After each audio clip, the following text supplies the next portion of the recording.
Welcome to another St. by Night revamped production. The following is rated for mature audiences and may contain graphic themes that will be distressing to some viewers. As always, we recommend you ensure the safety and well-being of yourself and those around you at all times. Viewer discretion is advised. In the heart of night, we rise from shadows, howling at the moon, igniting our battles, cleansing dire of an endless fight, until our final days we will fight. Thanks, man, we stand united as one.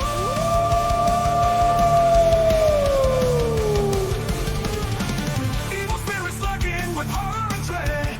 Little light leads us where the grave dare tread. Glory and honor, wisdom in our hand. Together we rise, take our final stand.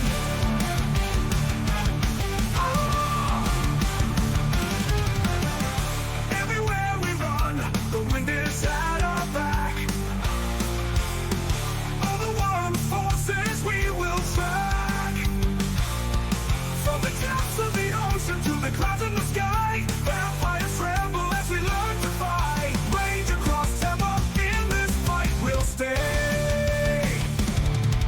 Evil spirits lurking with horror and dread. Little light leads us where the brave dare tread. Glory and honor, wisdom in our hand. Together we rise, take our final stand.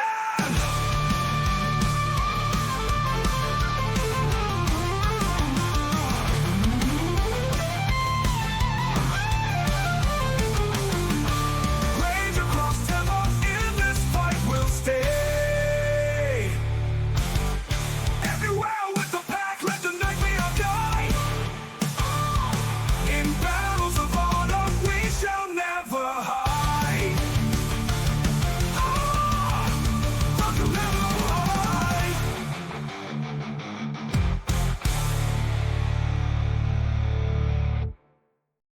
Good evening and welcome back to the St. Pete by Night Entertainment Network. My name is Kent, also known as Misha Kent on all social media. I am the lead storyteller of St. Pete by Night. We are a massive multiplayer 5th edition chronicle set in the city of St. Petersburg, Florida, and in the world of darkness, which contains Vampire the Masquerade. It contains Hunter the Reckoning. And if you're here on a Tuesday night, which you are, it also contains Werewolf the Apocalypse, because this is Rage Across Tampa, our 5th edition Werewolf the Apocalypse chronicle set in the city of Tampa, Florida, across the bay from St. Petersburg, where a pack of Guru attempt to establish a Sept and fight back against the Tampa Camarilla to reclaim the city of Tampa and the state of Florida as a whole for the Guru Nation, which has been shattered and is attempting to possibly reform, possibly find some sort of common ground. The war for Gaia is an endless fight, needless to say, and it has been a losing fight for quite some time for the Guru and for the spirits that make up the Umbra. But maybe there is some hope to be found. That remains to be seen. In a world where hope is surely lacking, as many of you out there probably have felt over the past 7 days, maybe these Guru can establish some hope yet, at least in fiction, if not in reality. But we will see as our adventure continues to unfold. Of course, I couldn't take us on this adventure alone. I need some pretty incredible players to make that happen. So I'm going to pass it over to those players to introduce themselves now. Players, say hello. Hey everybody, my name's Preston. I play Aiden Goodspeed, the Arun of the Galestalkers. Hi, everybody. I'm Champ, Champagne. You can call me Sigma, because I be mogging on these skibbities like Baby Gronk. And I'll be playing Aspen Wise, Philodox of the Silver Fangs. Hi, everybody. I'm Nori, and I will be playing Malicious Jester, the Galliard of the Black Furies. Hi, everybody. I'm Walks, and I will be playing Lucas Shaw, the Ragabash of the Shadow Lords. I'm going to rate that introduction an Ohio. Because, seriously, why? Why? Champ, why? Anyway, last week, the pack was tasked with the decision of what to sacrifice. Because the storm demanded a sacrifice. The storm that took the shape of Helene and Milton, that ravaged the Tampa Bay area, let alone Florida and a good portion of the Southeast United States, demanded a sacrifice if it was going to be appeased, if it was going to allow the Guru to retake their part in the storm season, in the task of maintaining the rights, in returning to their place in the area. It would demand a sacrifice of the Weaver. There was some debate and some unique ideas proposed, including maybe even some acts of possible terrorism to try and satisfy the storm. But eventually, some rather creative solutions were hatched. But to see if those would be enough, only time will tell. Also, some interesting discoveries were made, some discussions were had, and a decision was made by Jester as to the possible fate of Leon. A very, very difficult decision that will have to be carried out. A decision that she has decided to carry out herself. A decision that will be carried out at some point in tonight's story. But our story begins this evening with a phone call as Aspen reaches out to her mentor, Matthias Morningkill of the Silver Fangs, to check in. Aspen, it's been quite some time since you've spoken with Matthias after he gave you some support in the form of Charles after he helped you establish the cairn at the Memorial Gardens in the Rite of the Cairn Awakening, after he gave you some much needed resources and support in those early days. But now you have been having some lingering questions as to his intentions, which he has been very vague about for some time. He said that he would need something and that he would probably come asking for favors at some point. And you have kind of had this, I wouldn't necessarily call it anxiety, but maybe a little bit of nervousness, a little bit of turning in your stomach as to what that would be. And so as you have picked up your phone and looked at the contact information in your phone, you finally have decided to dial. And the phone rings a few times before it is picked up. Morningkill Industries, how may I direct your call? Hello, this is Aspen Weiss. I'm looking to talk to Mr. Morningkill. Miss Weiss, of course. I will direct your call immediately. Just a moment. Of course, you're put on hold for a moment. And then after another couple of rings, it's picked up again. Aspen, good evening. What can I do for you? Good evening. I was calling to check in to see how things are going on your side of things. They're progressing slowly, but that's to be expected. I have been making efforts to reach out to some of our associates, but they have been slow to respond. But these things take time. They have, of course, reasons to be hesitant, especially in efforts to engage with the work you've been doing. But I think with the success I've heard you've had as of late, That should reassure them. We are making great progress. Oh, I've heard. Snags here and there, but are to be expected, of course. I did have a question. With all of your help with the cairn and things of that nature, what do you need from me?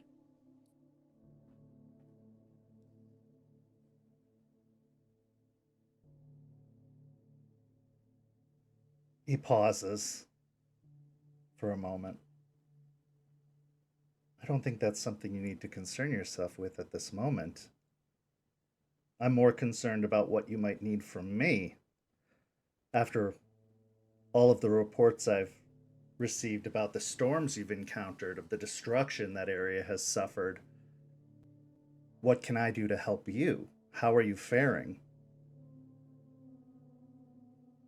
Well, that's a bit of a complicated question. We've, like I said, made progress. There's been some setbacks. We had an interaction with the storm. Not very happy with our absence over the last few years. So that was something we needed to take care of, and something we're still taking care of, which is unfortunate. Is there anything I can do to help?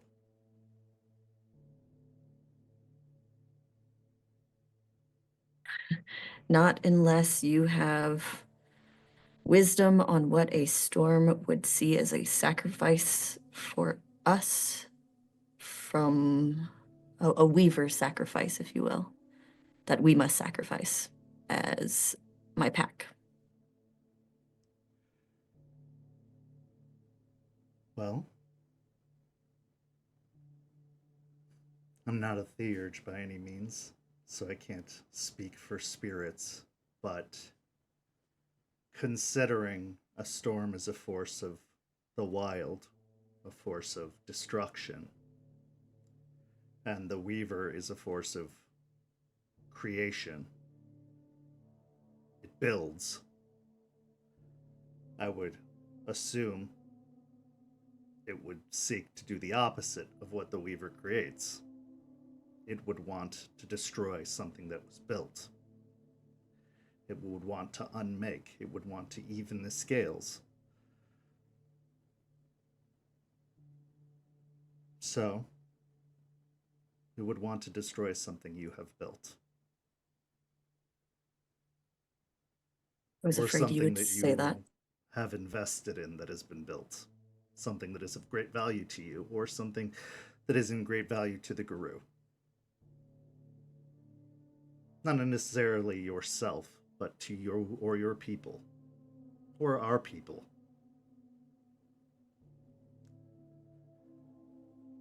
And the only potential I see is the cairn we've worked so hard for. But that means starting over, and that's gives me a lot of anxiety. Well, that's a great assumption. There are other possibilities, of course. Your resources are limited, but I'm sure there are other options. There are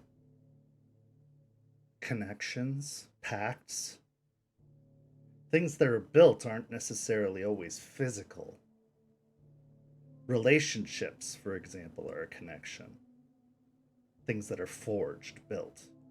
Items of value are built, forged. These are made of the weaver as well. A well-forged clave, for example, is an item of value of the weaver and is of great value to the guru. If I remember correctly, there is one local to that area that is of great value. Not just to the guru, but to that region specifically. It has a history. There is indeed. It's broken and not as useful as it could be. I just worry that it is significant to us, yes, but is that enough to satiate this sacrifice?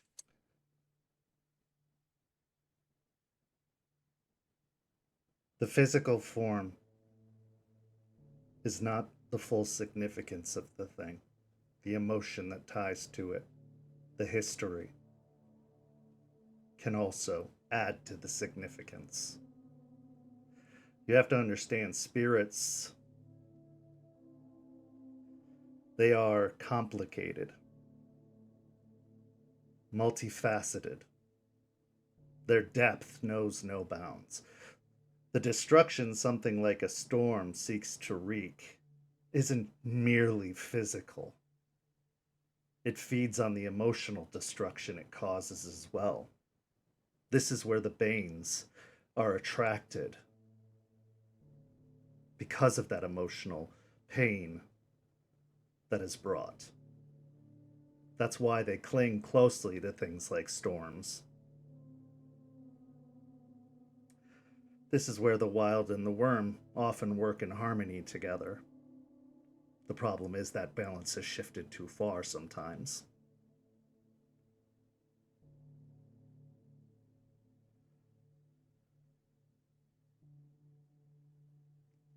If you give it significance, if you express the significance of it, you can make it enough.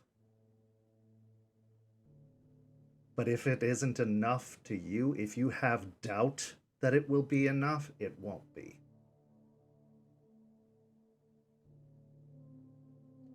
Because that spirit will know that you don't think it's enough. And it will have every reason to use that doubt to its advantage. It's like a good negotiation in business or in law. You look for the weakness in your opponent and you seize it. I agree. And that's a wonderful idea. I also have, well, Charles tells me to put my emotions aside to be leader, but it does worry me that this clave that we have belongs to someone who's already lost so much. But, and I know it's an object in the grand scheme of things, but it's still, if I have the potential to not take something that is strictly hers again, I prefer not to. It was merely a suggestion, an option. Not that it is necessary, but you have to consider all the possibilities. The pain of a pack member, or the potential loss of the region.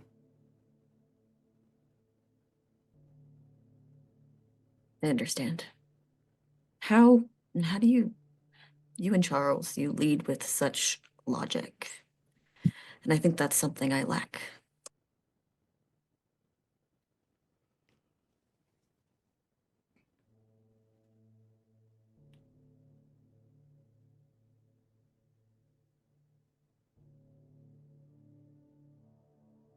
It comes with time, with experience. Leading with passion caused our ancestors to lose a great deal. It caused many of the fractures you see within the nation that came before. Passion drove the howlers into the depths of the Umbra to become the dancers, as you call them now. Passion formed the cult. That passion turns to rage.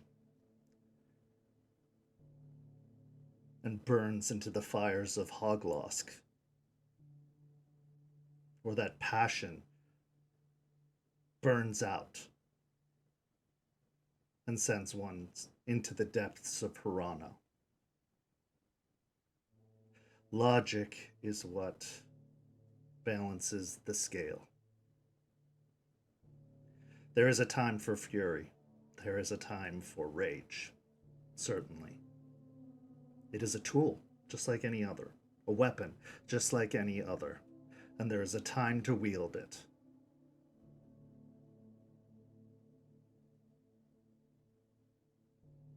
But you must know when that time is, and you must use it sparingly, because it is a very powerful weapon,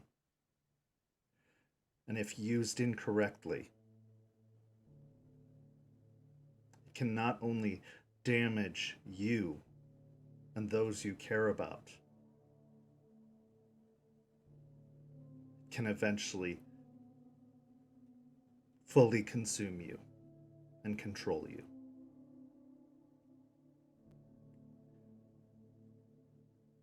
Our king, Albrecht, he let his passions consume him. And now he suffers the burnout. He has fallen to the depths. He has lost control. And while he is still our king, he is a king of the past. He is a king of an age long gone. He is a king in name and symbol only. He cannot lead. And truthfully, he may never find his way back. But he is family. And I would never dishonor family. But I also will not see everything he has built crumble. We must move forward. Logic must still hold.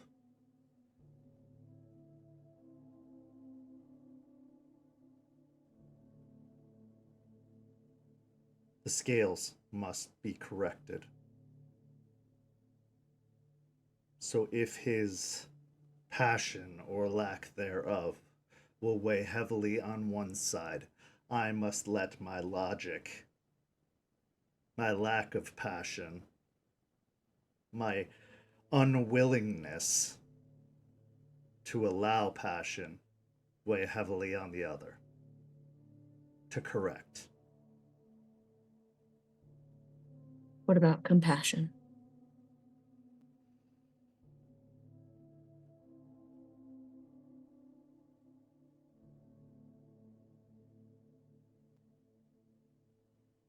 When there is time for it,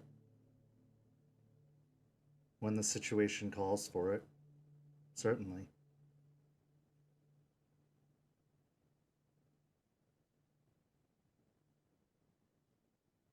I believe it is needed, and I believe there are people fit for that. I believe it is a good thing to have.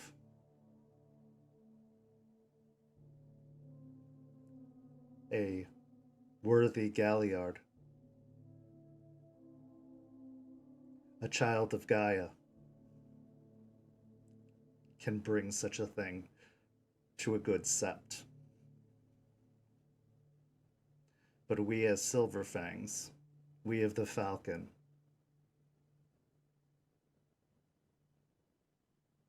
we must bring our wisdom, our foresight, our ability to see ahead, far ahead, into the distance, into the future.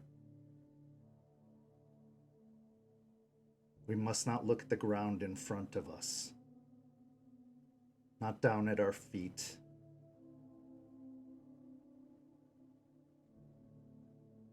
Let the others do that.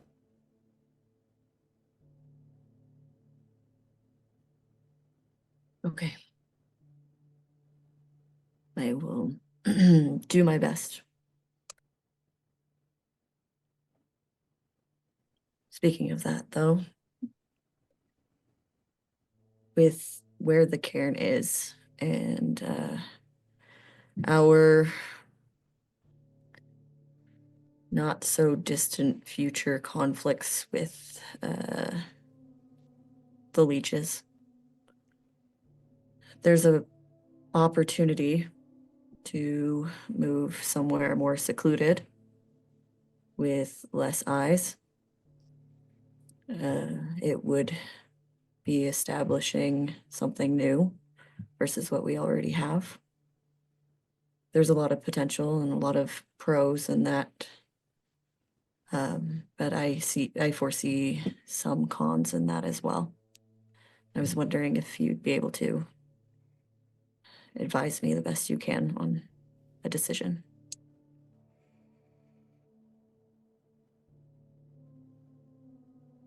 It was quite an ordeal to set up the first cairn. A lot of favors had to be called in. A lot of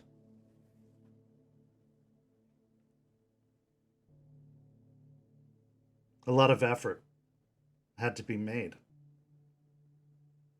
But it was a very exposed location. If your theurge hadn't been so insistent that that was the spot, I would have advised against that location in the first place. But he seemed pretty set on it. And I have found arguing with a ghost council to be a fool's errand. Their macabre ways.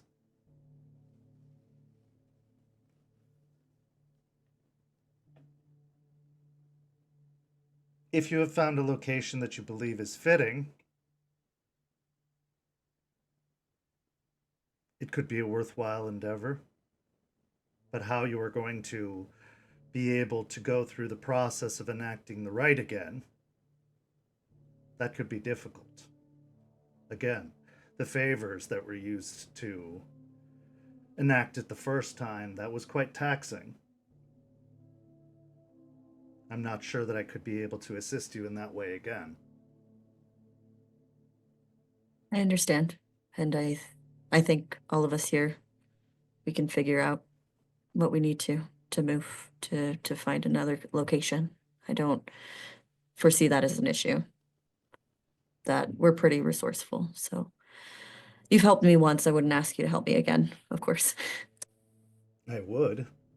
I've already invested quite a great deal in you. I'm not going to back out now. Well, I don't need those favors stacking up now, do I? It's not favors, Aspen. It's an investment. Well, I don't need those investments stacking up now, do I, Mr. Morningkill?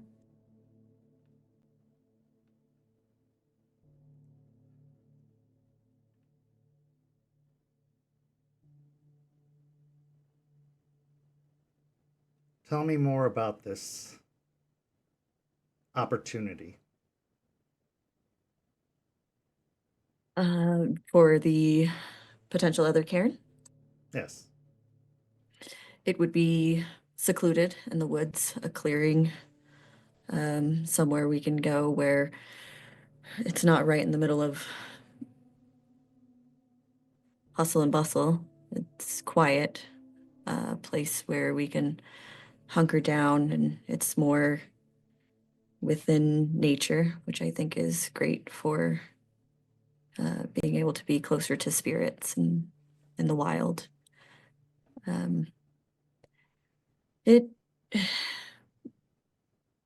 safer. It's safer. It's not exposed.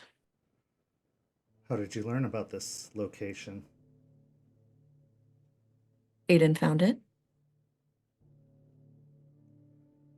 And who would be doing the rite?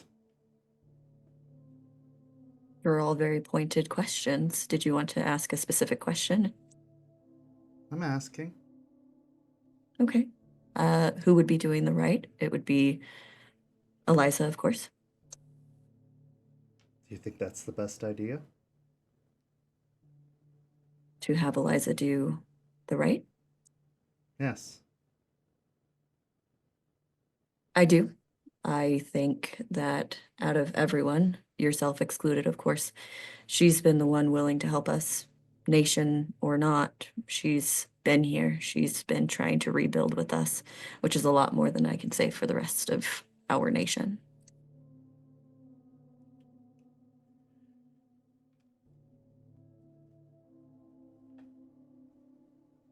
Do you understand why there's distrust in the stargazers?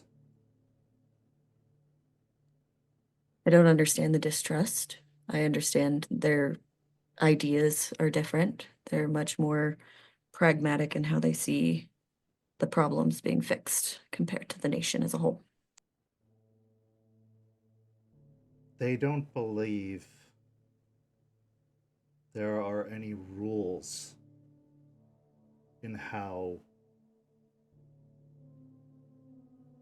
It doesn't believe in a structure in how best to serve Gaia. They believe in a methodology that goes beyond and outside of structure. They have decided to go off of the path. Now, do I believe that the path is solid? Yes. Do I believe that following that path has always worked? No. I believe it has failed us before. I believe that we have failed it before. Do I think that's the path's fault? No. I think selfish ambitions or lack of ability, weak wills,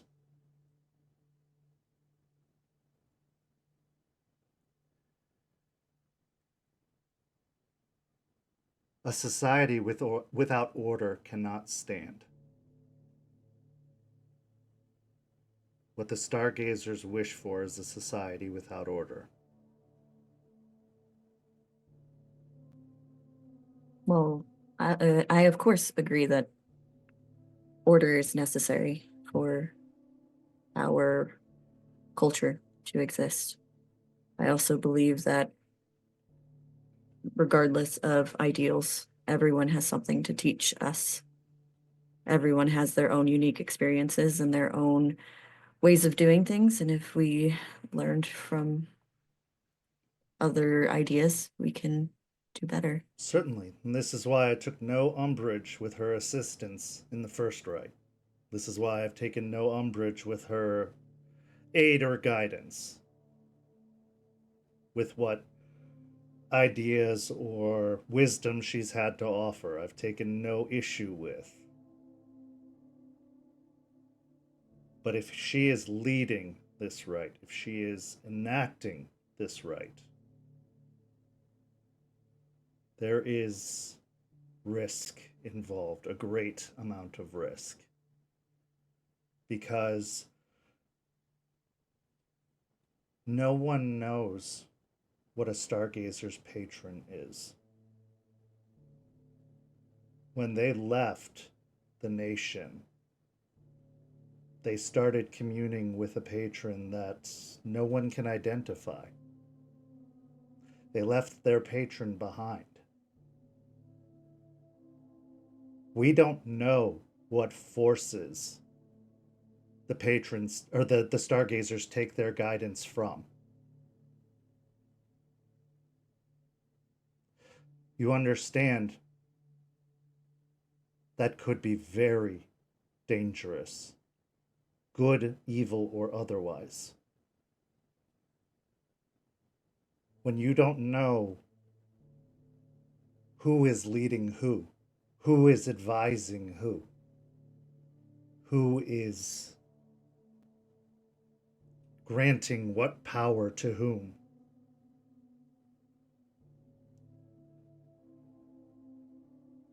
You don't know where that power comes from. When we work with spirits, it's a shared arrangement. So it's important to know which spirits we're working with.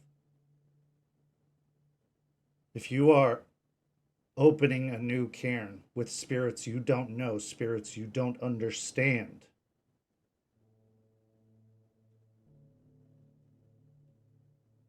you are opening yourself up to forces that could mean you harm, could have ill intentions, could do a great deal of damage, not just to yourself, not just to your companions, but to everything you're seeking to do. And she may not even know it.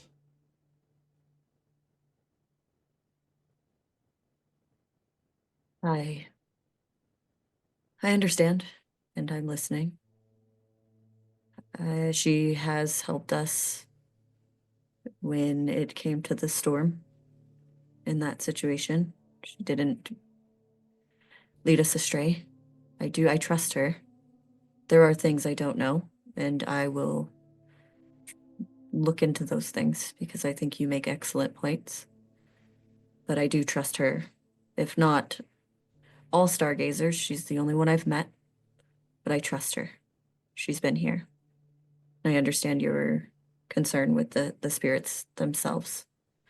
I have on decent authority that the spirits around the potential cairn don't wish to harm us and actually fit well into our culture. So It was also her guidance that led to the fall of the first Sept.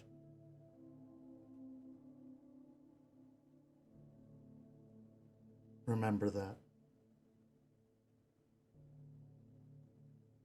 I understand, but I think to hold her to that when our pack included have helped shatter the nation in ways we can't all take that burden on for ourselves, and we can't be reprimanded for mistakes of the past.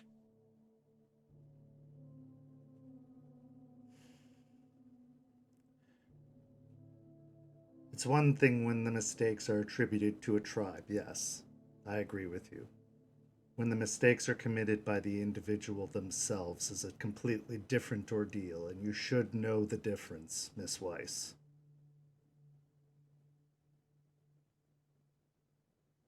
I do.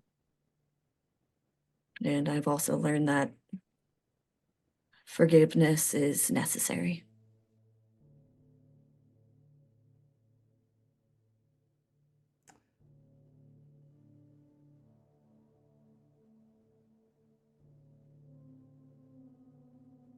Very well. I will remind you of a very familiar old adage. Fool me once, shame on you. Fool me twice, shame on me. Absolutely. I really hope you aren't fooled twice. I hope for all of us that I'm not. As to your question, what do I want? The question that prompted this very conversation.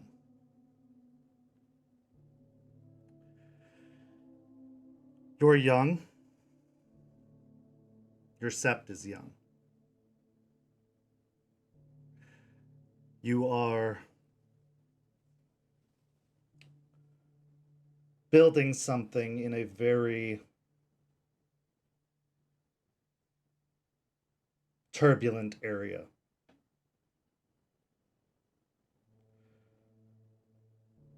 But also a very populated, a very known area, a very structured area. And while you are well seated within the society there, congratulations, by the way, Well Thank you. earned. So are they. Deeper seated than you. Well seated. And should you succeed, you will be ripping that society apart from the roots. Doing so could cause it to crumble. Crumble in a way that the economy likely wouldn't survive. It's been built on the efforts of the leeches for centuries. They built it that way intentionally. Something would be needed to keep things looking normal, behaving normal, going unnoticed so that other forces, government agencies and the like, those that would call themselves monster hunters or other leech entities, don't take notice. Don't act to respond or seek to prey upon the area. So what I want is to help you with a peaceful transition.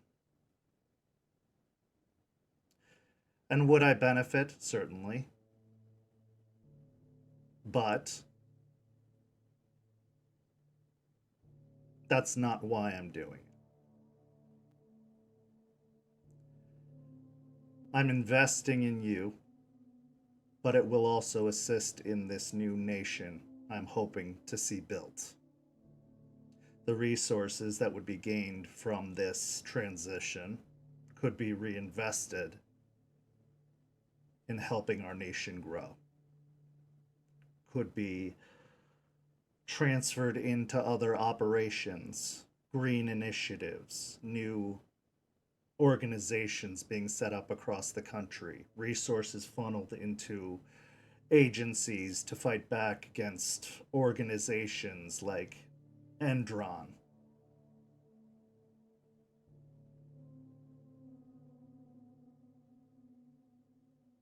There are a lot more fronts that we are fighting on other than Tampa. And a lot of those fronts are very sorely underfunded. And that is why they are unwilling to assist you.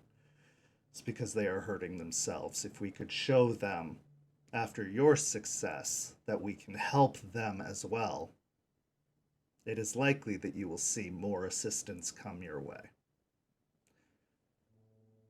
In fact, there's a small group to the north that I'm currently working on, potentially trying to bring back into the fold. They've been on the outskirts for some time, and I'm going to negotiate with them over the winter to see if I can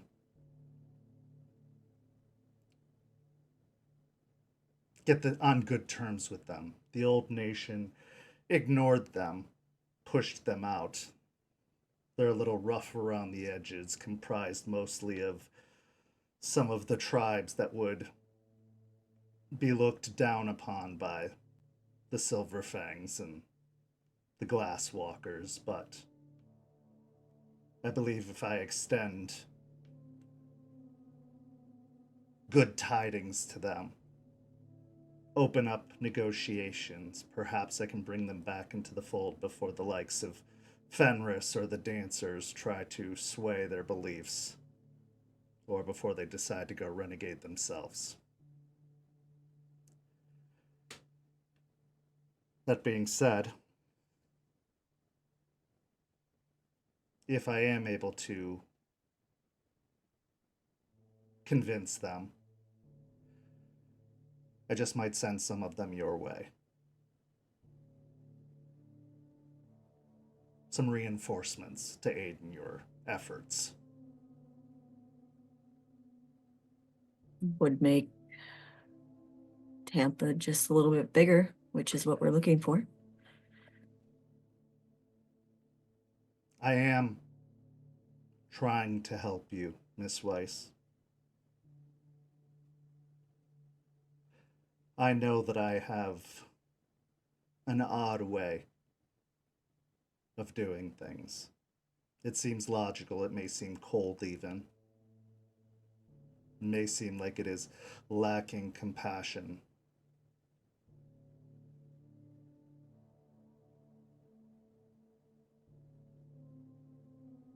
But I do want to see you succeed. I want to see us all succeed. I don't doubt that.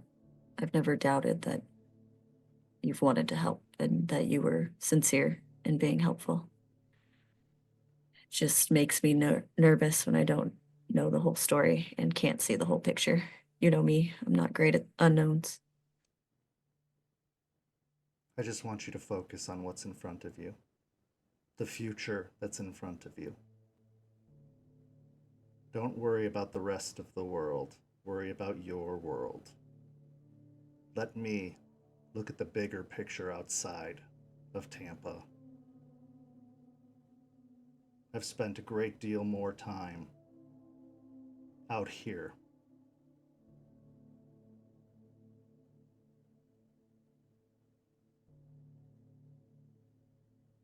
So wise, so old.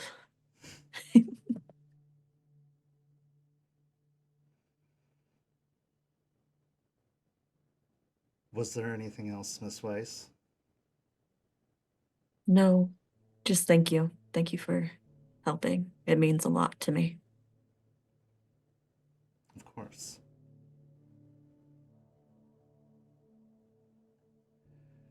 Do let me know if there's anything else you need, if you need any assistance with your recovery efforts, and do consider what I've said.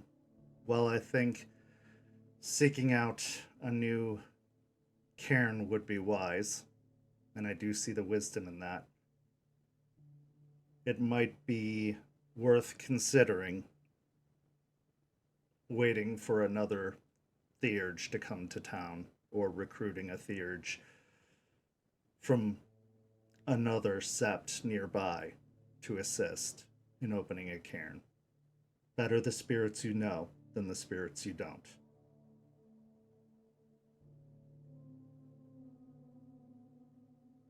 Okay, I understand.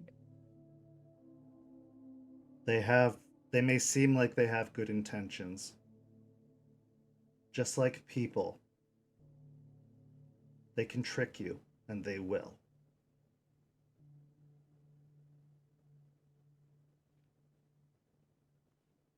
Still got a lot to learn about them, but I'll get there. They never cease to surprise me, even now, after all these years. Seems to be the trend. Good luck. Thank you. With that, he hangs up. What's going through Aspen's mind as she brings the phone down, disconnecting it? It's nice to hear somebody give their almost like a something to bounce off of, right? With all the emotions, having somebody so grounded to kind of bounce off of and get those ideas in a more logical sense with less like emotion within, is really helpful. So she's appreciating that a lot. And also there is a little bit of a, I don't want to say sadness, but like a push and pull of, because she really does respect Matthias, but she also really respects Eliza, and that there's like this kind of contention between the two is a struggle. But she's also a little bit pushed forward in thinking of how we could possibly potentially open this cairn. She's thinking maybe we'll see where Terrence is at and what he might bring to the table and see what we can do there. Also, more people coming in is very exciting because that means Tampa is growing, but it also means more opinions, and that's also scary. So with a lot on her mind, Aspen pushes some of those thoughts to the back of her head, trying to focus on the now, but maybe some new possibilities moving forward. We transition now to deep within Hillsborough State Park, not at the location that Aiden had found before, but to another location, a training ground of sorts, a place that the three of you have frequented at times before, a place that you go to have training sessions, a place you know that you will be undiscovered, a place where in pairs maybe you've gone before to practice the arts of the clave ever since Eliza's place has kind of no longer been an option. You've had to seek out new training grounds, and with Lettuce Lake having been flooded and closed after the storm, you've had to seek out a new place to train. Now it's a late afternoon, heading towards dusk. It's getting dark, and the three of you have just spent a nice long afternoon of training. You're hot, you're tired, you're sweaty, and you sat down. Both of you, Jester and Lucas, set down your claves. Aiden, you shift back into your Hamid form after a long, hard training session, panting, stopping to grab some water that you brought with you in a cooler. When Lucas, you have been thinking about something for several weeks now. An idea, a proposition that you wanted to bring to the rest of the pack. And the scene is yours. You two are ridiculous. I don't. Jester, you're getting better, and Aiden, like, you're so fucking big. Why are you so big? Why are you so small? Oh my god. I'm gonna have to figure some new shit out. This is good. No, it's good. You should just swing faster. I think that would help you. Or make myself harder to hit. That's helpful too. Or that could do. It's not a bad idea. I do have a question. If you two were interested in doing something under the radar, not bad. Yeah, I know. I'm getting that look from the both of you. I know. A surprise, a present. Lucas will walk over to the truck and he'll pick up a duffel bag, and he'll pull it out and walk over and drop it kind of in the center of where they're all at. He'll unzip it, and it is the slugs pulled out of all the bullets, the tangs pulled out of the blade, all the silver that we acquired from the other night. I dug some of these out of walls too. But this is a decent amount of silver. And I could do something with this. Something like what? Well, what's better than 2 clave bearers? 3. Three? Aiden, Three? 3. 3. Yeah. Yeah. He's on the right track. I was going to let him get there. It's fine. Yeah, 3. This is a good amount to get into that work on. And I know some stuff. I'm not a great smith by any measure, but part of my training was also learning how to repair and resharpen and refold the blade so that it stayed up. It was upkeep, really. So what do you think if we took this and we made one for Aspen? As a symbolic thing, a symbol of leadership. I don't know if she would use it. and she hates the Princess Bride, so she won't learn much of anything. But I don't see why not. She is a leader. I feel like she out of everyone, she probably have something.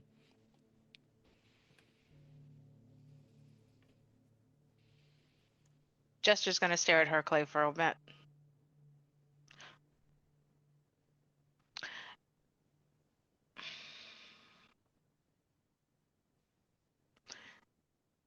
It was kind of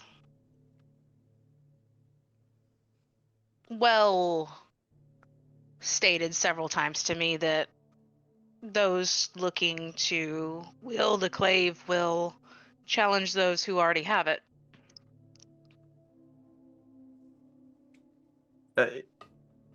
Generally speaking, yes. Also, have either one of you ever, Jester, stop me if you have you ever heard the story of the first clave? Like where these whole things came from? No, I haven't. Okay, so I mean, there had to be something before the challenges. So along the in the ancient days, this is right before we all started to form into tribes, and right as the worm started to gain its power. We still ran in packs, and we still were Guru in the sense of what we are now, but we just weren't as organized then because there wasn't much need to. But the worm was extremely powerful, and that initial burst of imbalance that brought it into the forefront when it tore through everything and cut us off from our birthrights in the spirit world. There was a pack. Um, there were 4 people in the pack. Claws of Still of the Night, Shadow, Firetooth, and Galewind. And they were attacked by a Fomori of unusually large power. And that Fomori killed all of them but Galewind. Galewind was a Galliard. And the Fomori captured Galewind, and before we really had a whole tribe dedicated to the worm, there was a few Guru who turned and swapped sides. Wasn't as big as a problem as it is now, but it was a problem. And the Banes and the worm creatures in this Fomori wanted to take Galewind and corrupt them and turn them over to the worm. And for 6 days, they suffered. The whole time that Galewind was suffering, a Glade child, which some people think that's where the name comes from, was watching, a spirit, a tree spirit. Didn't do anything until the 6th day, when the Glade child let out a scream and destroyed the tree that it was living in, that it had come from. And that tree fell over and killed many worm creatures and freed Galewind. Galewind got away with the help of the Glade child. And the Glade child was so regretful of what it had done. It felt responsible. So it decided that it would take a piece of that tree that it had come from and turn it into a weapon. So Galesong took this weapon. Some people say it was a dagger, some people say it was a sword. all kinds of things. They took it to the river and found stones, hollowed out stones, and put the weapon in the hollowed out stones and sang to Luna. And Luna blessed this weapon, turning parts of it into silver. And that was the creation of the first clave. Now, the story gets a little complicated depending on what tribe you talk to after that. There's glasswalkers that say it was a parable about mankind and Guru kind coming together to learn how to make things. The Silverfangs say that Galewind was a Silverfang, and that Galewind forged the first clave because that is the birthright of the Silverfangs. Just depends on who you ask, but Galewind immediately took the weapon and went for revenge. And then died trying to get revenge. And before they died, they threw the clave into a river. And if you can draw some parallels to our society and human society, it's believed that whoever finds that clave will become a great leader. So, distributing swords into bodies of water, form of government, I guess, never changes. But that clave was never won and fought. It was a burden. So while, yes, today we use clave dueling as I don't even know anymore what we use it for. The truth of the matter is a clave is a burden because it's only designed for one thing. It's killing us. And a person who holds a clave holds life and death of a Guru in their hands. And I think that point is what I'm going for in giving this to Aspen, if you understand what I'm saying.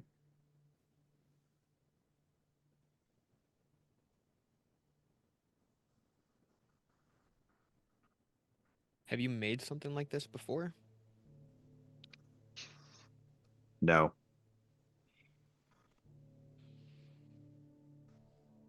Have you seen it be made before? Yes. Okay.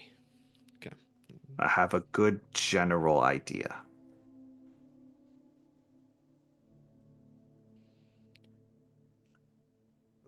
What do you need from us? It looks like you have the stuff and the know-how. What do you need from us?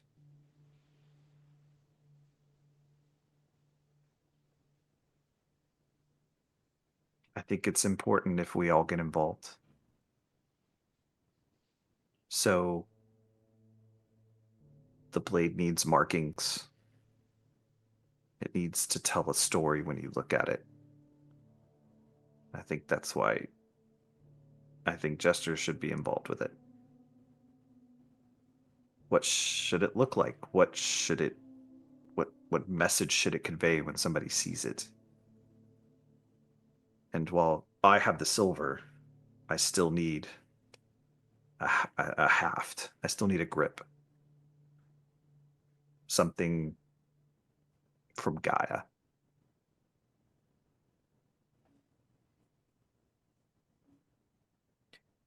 The trees, most of these, some of these are softwood. Should be easy to whittle down if need be. And this area in general is where her and I first settled. So it could be just any of these trees around here, because it symbolizes where we started out here before things actually became what they are now.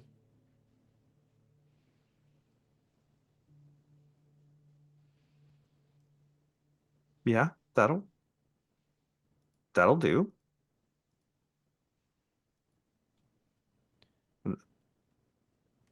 And then of course it needs a name. They all have names. What's yours? What's yours called? That's a conversation for another time. It's not. Okay. Let's not worry about that right now. Okay. I'm not good with names.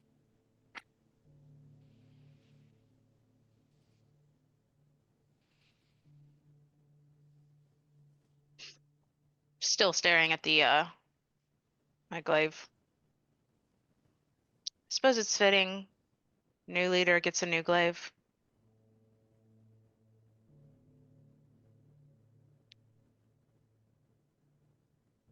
Did you ever think about getting the rest of yours? No. Could repair it. It's in the body of the person who gave it to me. It's kind of feels a bit sacrilegious to dig him up just for a piece of it. It's fair. You knew him, I didn't. So just if I die with a piece of silver in me, then just go ahead and pop that out for me, please.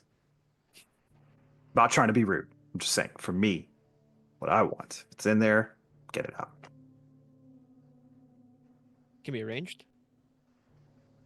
Come back and haunt you. Please don't.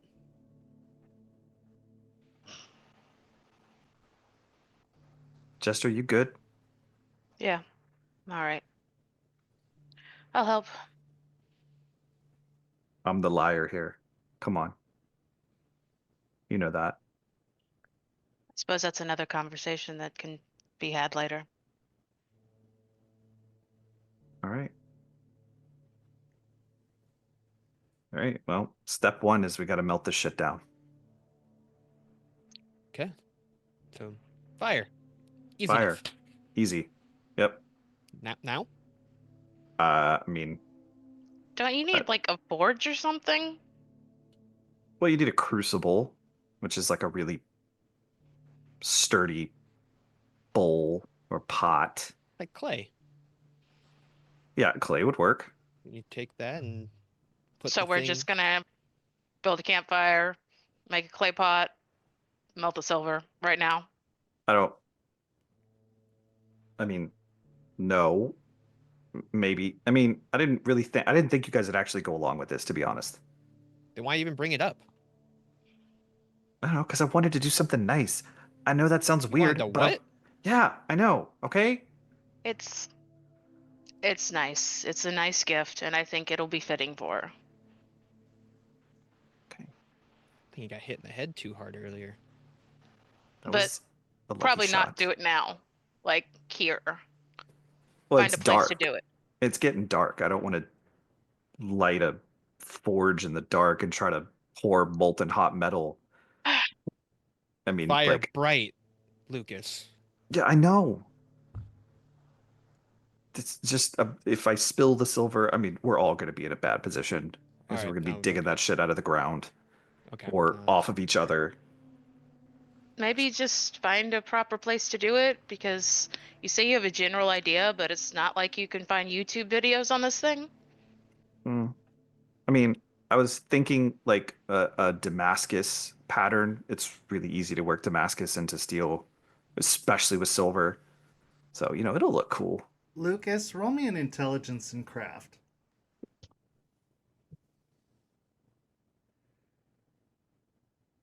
Reach 2. Yeah.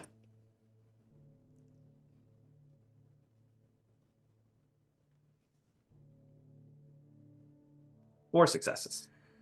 Obviously, in the situation you're in currently, you don't have the tools available to you right now to do it, as you all came to that conclusion pretty quickly. However,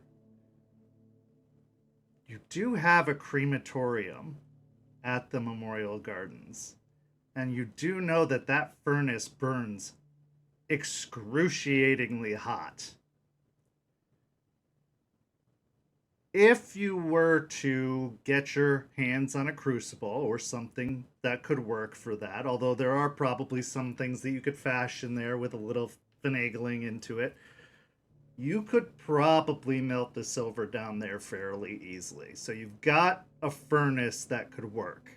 You would just need to put some other things together to make sure it didn't go spilling all over the inside of the furnace, but the rest, the heat's not the problem. You would just need to get the implements to get it all together. Okay, so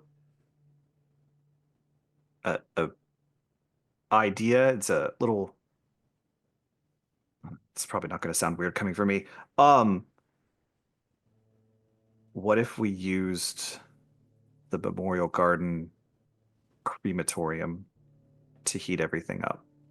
It's controlled. It's inconspicuous. I just need to find something to put in there that's also not going to melt with everything else. That shouldn't be hard.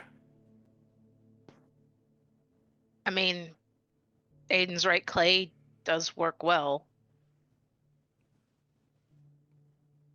Put something together. Okay. Yeah, I think we're coming up with a plan.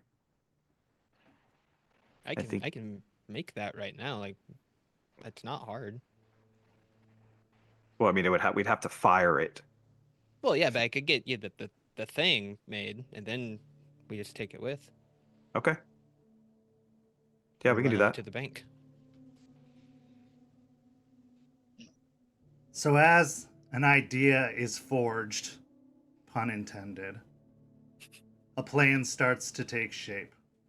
But Jester, with all this talk of claves and blades, your mind can only go to one place, and a dark deed that lays ahead. With that, we're going to take a short break, and we'll go to the second half of tonight's story. See you in just a few minutes. We'll be right back.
Welcome back.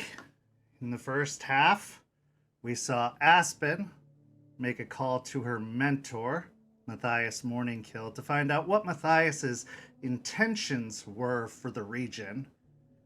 She found out Matthias had intentions to support the region of Tampa, as well as an investment in the future, and that Aspen could possibly expect some reinforcements coming soon, as he was in negotiations with the Sept to the north, and that they might be sending aid to help Tampa in the near future.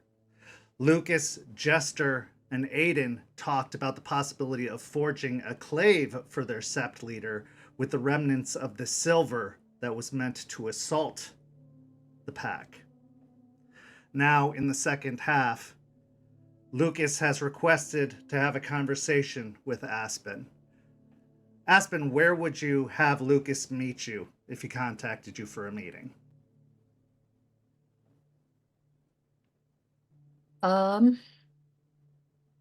Potentially to kind of walk around Lettuce Lake to see the damage, to see what, Okay. what things can be helped and fixed. So having a walk. So the park is closed primarily to the public, but I would think that considering you know the area fairly well, you could probably sneak in or find a way onto the grounds without anybody giving you too much trouble. So yeah, that seems possible enough. Artie and Lucas could probably find a place to park easy enough to get into the area without getting into any of the flooded parts, so that you could get onto the grounds and walk around. So as you're walking through the woods, you're seeing that a lot of the area is very, very much marshy. A lot of the areas that were previously dry are still covered in pools of water, and a lot of the boardwalks have fallen trees over them. A lot of the planks have been broken. The place where there was the canoe launch is an absolute disaster. And the place where your campground was is completely submerged. It's completely underwater. The campground is a mess and is definitely not usable for the near future. But you can start your walk, and the scene is yours. Aspen, I'm really thank you for meeting with me. Congratulations, by the way. Thank you. Yeah, I heard Appreciate it from Aiden. He told me what happened. So yeah, awesome. Do you have like a card that I can keep? No, but that's actually a really wonderful idea. I should probably make one. Well, I figured out Right. all of this. I'm probably the one that would need it. So That's fair. You should probably, I should probably just, and she like pulls out a piece of paper. She's just gonna write all of her information on it just in case. yeah, that'll totally work. Yeah, just it. Not what this conversation was about. Just I wanted to make sure I had that information. I have concerns. I think we all do, don't we? Yeah. Look, you have a lot on your plate, and one of the things I think is my responsibility is there are now problems, which I think are your problems. I think that makes sense. And then there's tomorrow problems, and I feel like it's my responsibility to find the tomorrow problems and make sure they don't become now problems. Does that make sense? No, that makes perfect sense. I've been hearing a lot about thinking about the future and tomorrow's problems. So yeah, no, that actually fits quite well. Okay, that's ominous. If we're successful in what we set out to do, do you know what that's going to do to this whole area? Kind of a broad question, Lucas. What exactly are you talking about? Are you talking about the leeches or potentially moving cairns, or potentially having more people come in. There's a lot of what it will do and what it is. If we completely disrupt the chain of command, the power base and the power structures, even more so than we've already done with the leeches, those institutions that the leeches rely on or manipulate or use to their own ends, there's not going to be any of them there anymore. And power loves a vacuum. And what I'm concerned about is that if that happens, we're going to make Tampa a worse place overall.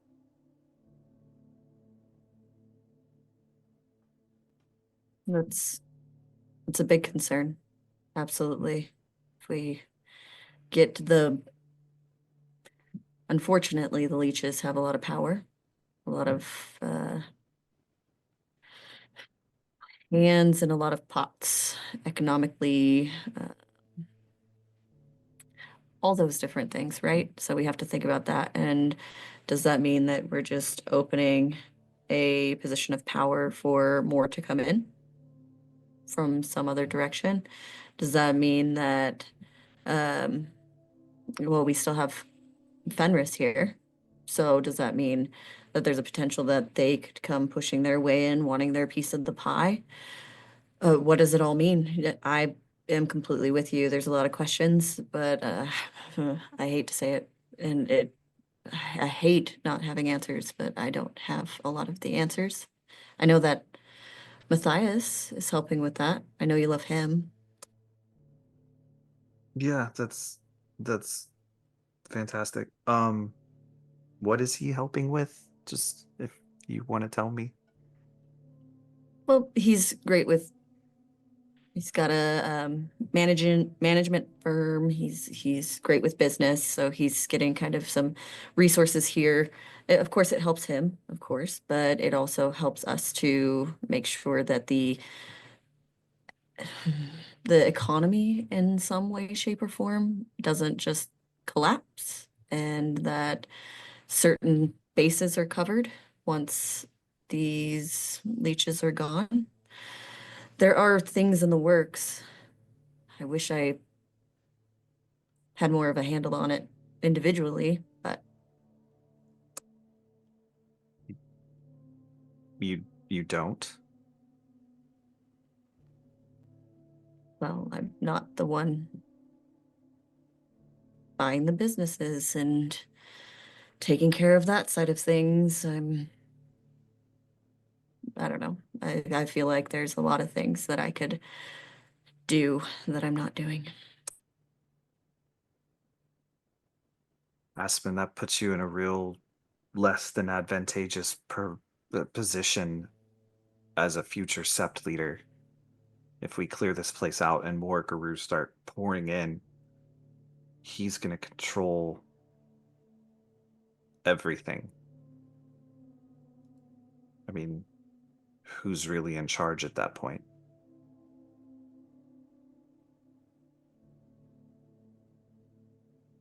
I see your point. I do.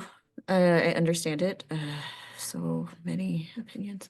I get it, and I know that that means that he has some sort of power here. I understand that, but we have to understand that the five of us plus the two don't have the resources available to close that power vacuum. So it's better to, in your case, not so much mine. I actually quite like Matthias, the evil you know than the evil you don't, right?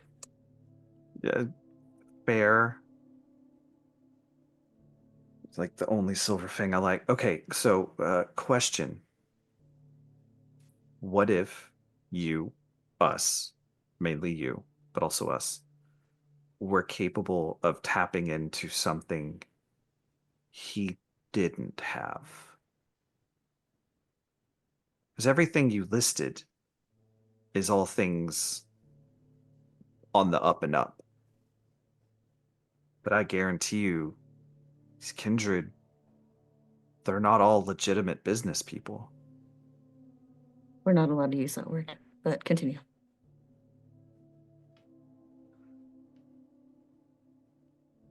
What if somebody made a play for those businesses that were less than legitimate in the vacuum after the leeches left? Okay. Are you volunteering? I have an idea. It's gonna require you taking the leash off every now and then, which I know you're not greatly comfortable with, and I get it, but I would be doing you a disservice if I didn't do something that would cover your back. And I feel like if Matthias is controlling everything on the up and up, and we gain a substantial portion of the stuff that's not on the up and up, I'm not saying it's going to happen, but if we come at odds against each other, at least we're on relative even ground.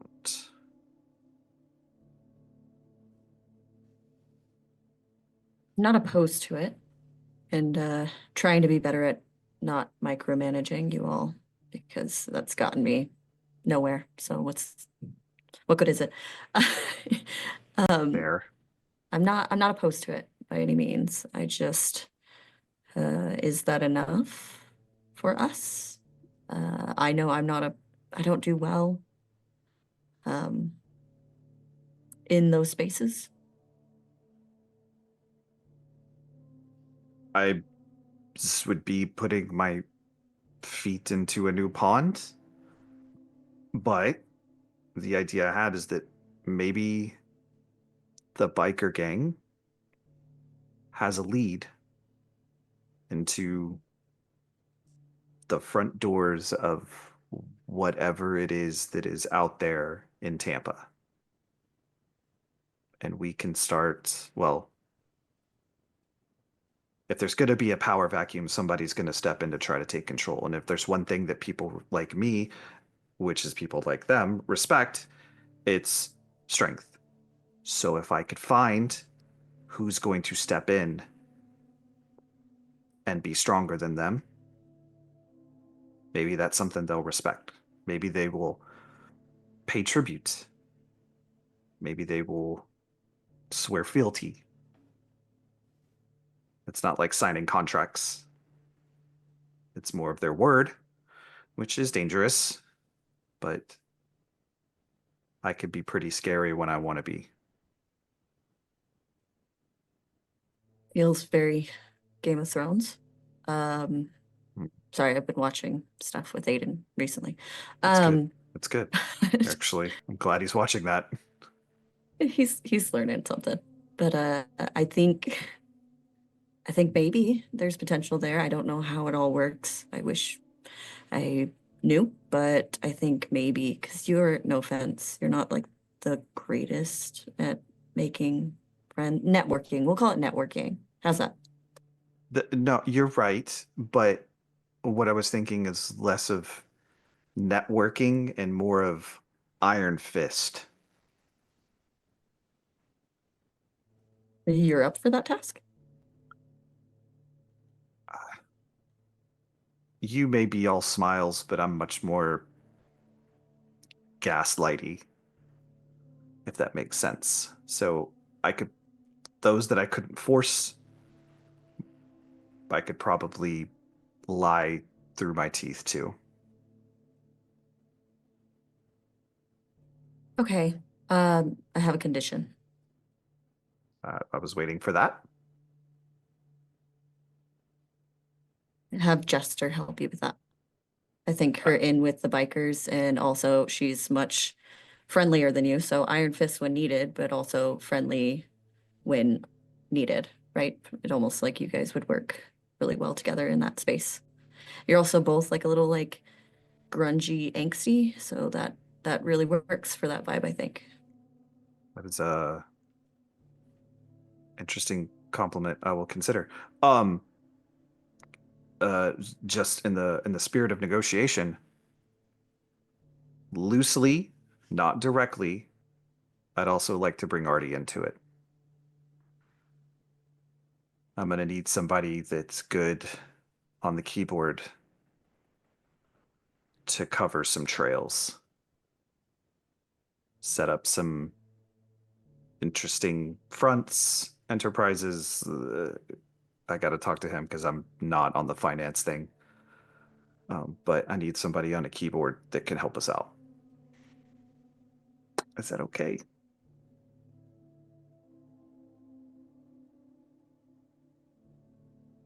I would never stop Artie from doing what Artie does best. And he that's what he does best. He's great on computers, and I think he would love to help you all. Just don't get him into trouble, because I do want to eventually, get a firm out here and do what I need to do. And if this becomes a problem, then I'm associated with criminal. It becomes a whole thing. So just be smart.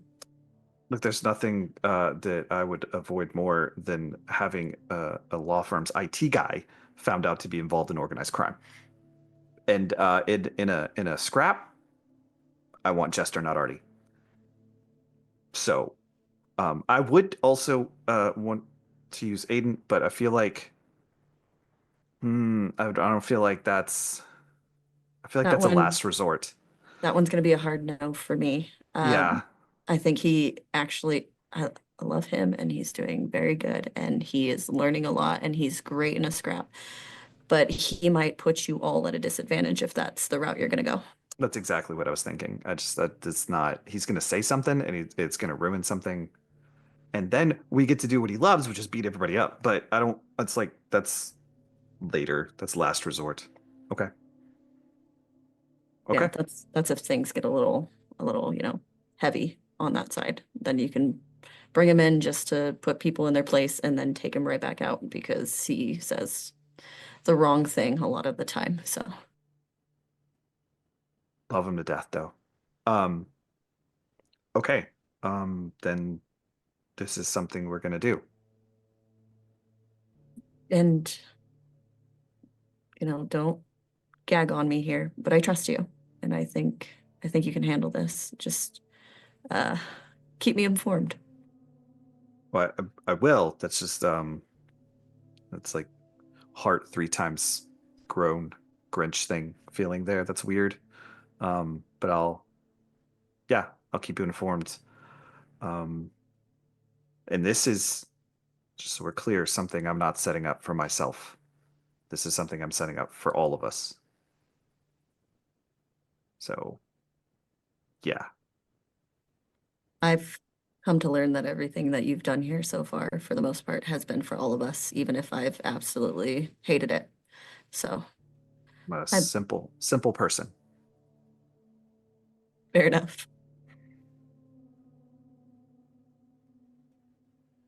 Lucas seems to have more than one scheme moving in that head of his, but who can be surprised? He's a Shadow Lord after all, and that's kind of their business. We transition now to another bit of business, but not the business you'd expect. It's business of the heart. Aiden, you've been concerned for Eliza for some time, ever since the rite of contrition, when you were asked to act out as kind of her punisher of sorts on behalf of the storm, when you were asked not to hold back, to punish and to make her pay for her lack of fulfilling her duties in enacting the rites of the storm season. After that, it's been kind of a lot of work that you've had to do, and you really haven't had an opportunity to check in with her, and that guilt or maybe that heaviness has weighed upon you. So when you asked to talk with her, she asked to go for a run. So you went out once again to the Hillsborough State Park, and she asked to go to the grounds that you found, that special place. So in your lupus form, her in her silvery gray wolf form, loping through the trees, moving towards that clearing, that very calm clearing in the woods. As you emerge through that copse of trees, she slowly shifts back into her Hamid form. The transition slow but fluid. And as she gets back up into her bipedal form, her eyes are closed, and you can see all of the stress just melt away from her face. Her wrinkles almost smoothing out as a breeze wafts over her, sending her long silvery gray hair just wafting over her shoulders.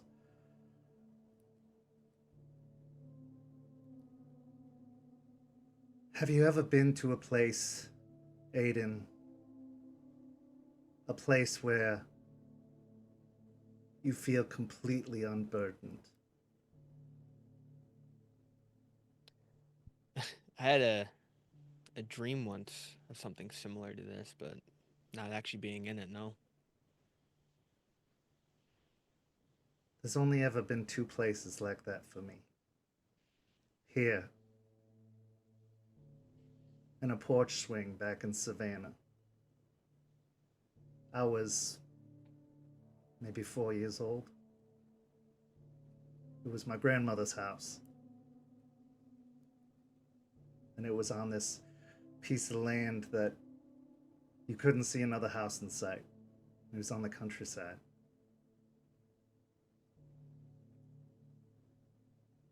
What I love about those places is that it's a place where you just feel completely free, alone, a place where you can breathe, truly breathe, a place where you can feel, well, what I didn't know at the time, Gaia's heartbeat on the wind, underneath your feet on the ground. A place where you don't have to think, where you don't have to feel anything you don't want to feel. A place where you truly don't have to worry.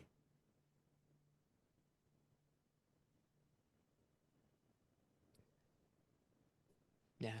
There this place you'll point towards the center. The closer you get to the middle, the more and more you get that feeling. When I was brought here and I started looking around, that spot in particular was probably one of the closest feelings I've ever had to Gaia.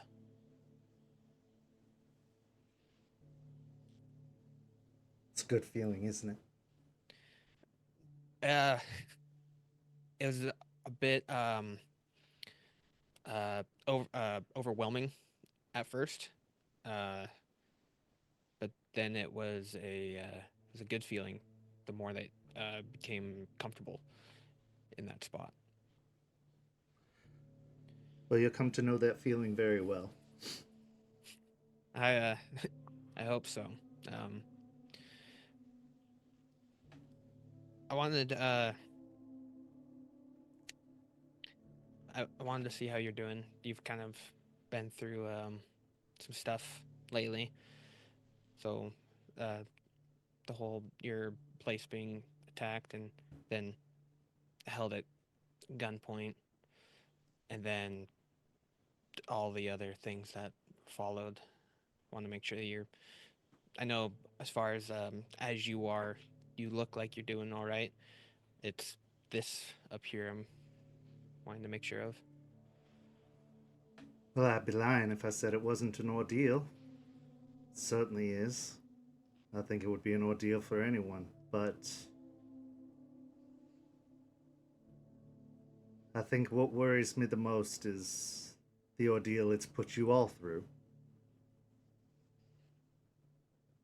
I can't help but feel sometimes that I become more and more of a vulnerability for y'all and for what y'all are trying to do. My mistakes from my past just keep coming back to haunt y'all.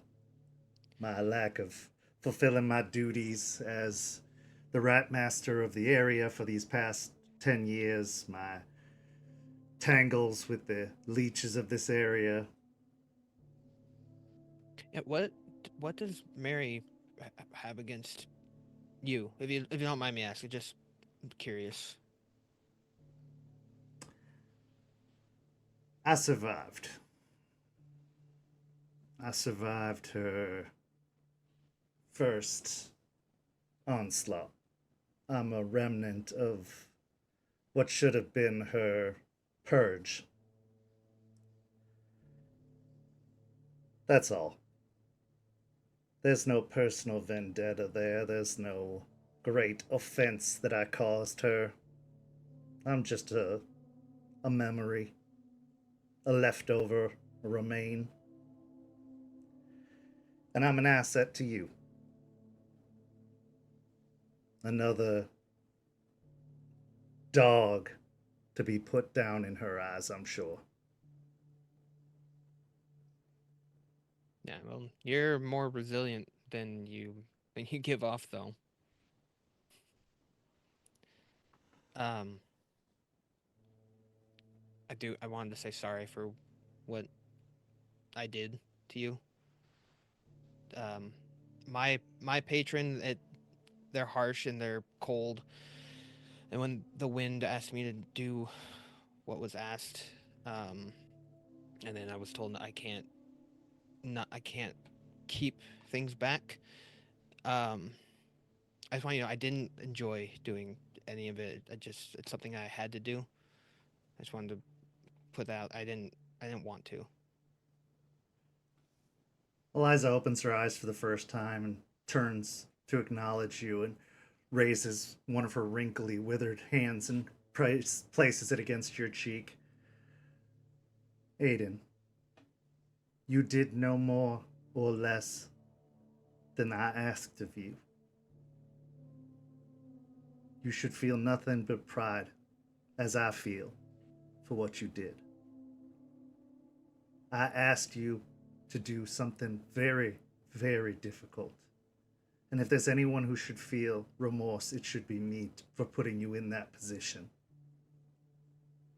You have nothing to be sorry for. And if anything, I am grateful that it was you to be the one to do that deed. Because there is no one I had greater trust in. There is no one I had greater faith in. And there is no one I had greater pride in and belief in. You did everything I could have asked for. And you did exactly what you should. You did your patron justice. And you did me justice. So just like the burdens that I feel relieved of when I'm in this place, you too should feel relieved of that burden being here. And when you leave this place, do not pick them up again. Because they are not yours to carry.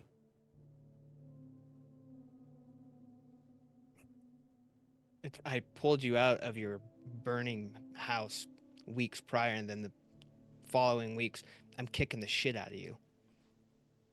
I'm still here, aren't I? Which brings back you're a resilient lady. I knew I could take it. Couple of more, I probably would have been in a much worse state, but I asked for you because I knew they were going to be a very, very harsh critic. I knew that they were going to want me to suffer. And I needed to suffer. I did them wrong. But I also knew the care you would take. While I knew you would hurt me, I knew you would take no pleasure in it. While others, not amongst your pack by any means, but others might have found some joy or malice in the affair, that's not what this was about. This contrition that I was paying was not about giving someone some kind of sick pleasure. This was about my pain, not another's pleasure.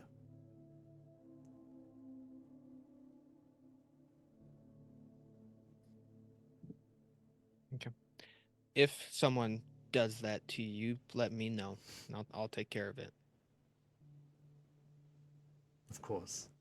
I don't care what tribe you're a part of.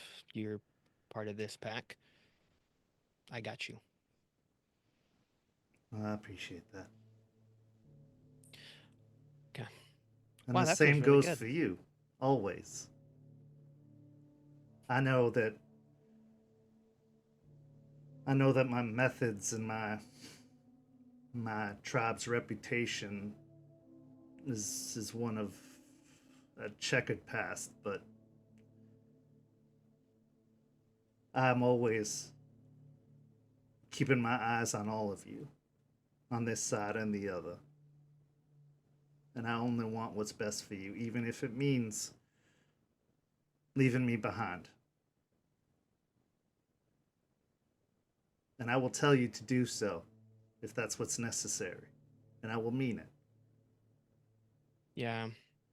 And I'll tell you that you should leave and I'll stay behind, as my job dictates that everyone else gets out before I do.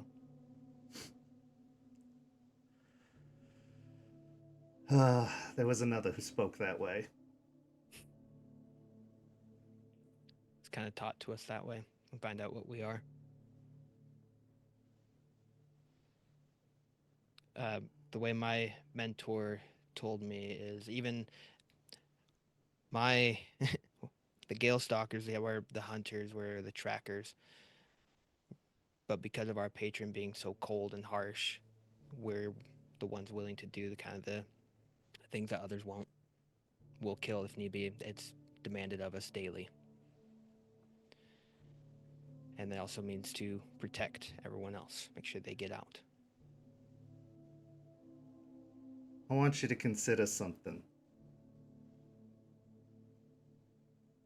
And think about it very, very seriously.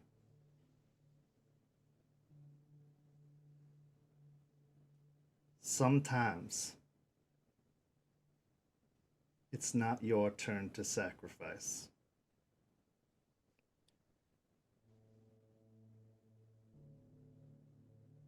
Sometimes it's someone else's.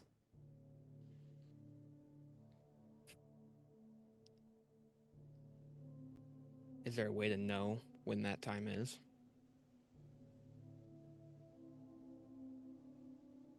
You just do.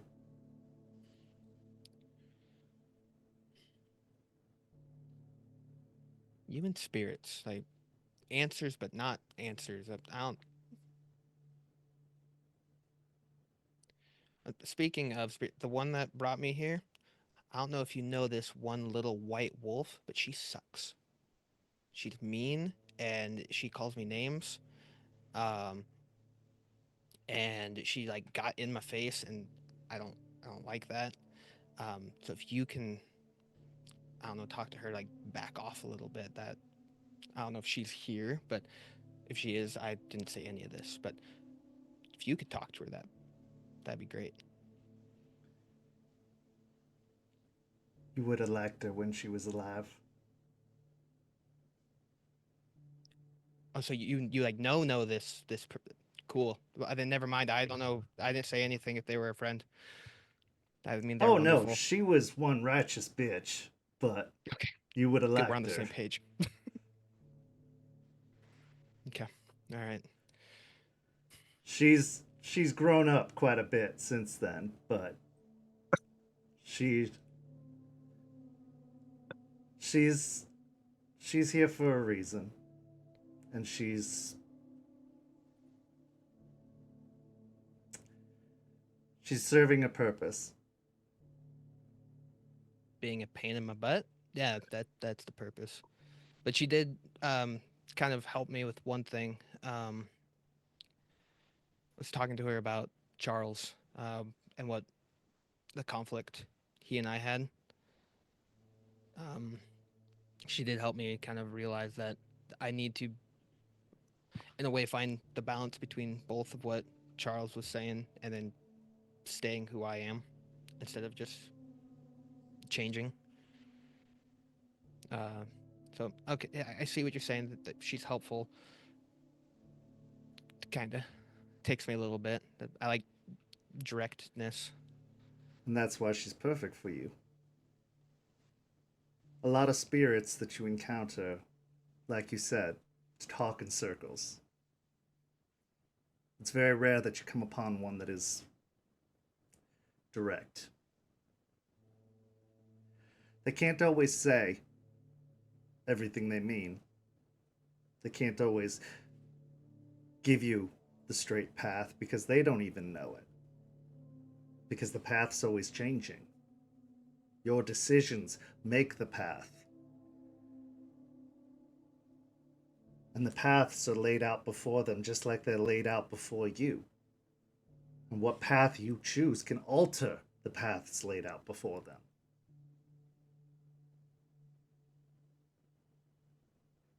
Okay. All they can do is tell you the choices you have, advise you on what those outcomes could be, maybe help you see something you can't, but they can't tell you for sure what's going to work or what isn't.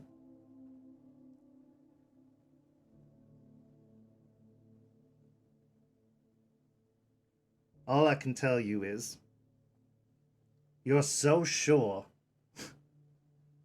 that you're the one who's meant to sacrifice, that you're the one who's meant to be the last one out.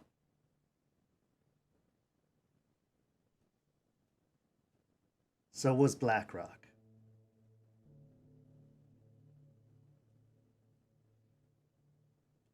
I can't be certain that if he hadn't been, that Sept wouldn't still be standing.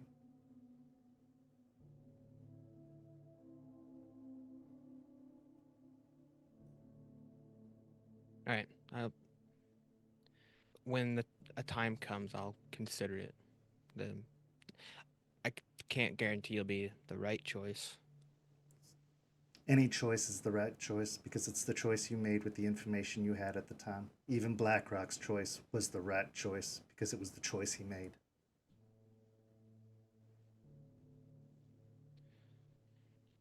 Okay. All right. I'll I'll see what I can do about it.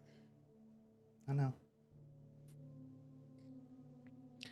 I can I hug? I won't like break you, but can I give you a hug? If you were gonna break me, you already gave it one of your best efforts and you didn't do it Yep. then. I think a hug would be fine. Fair enough.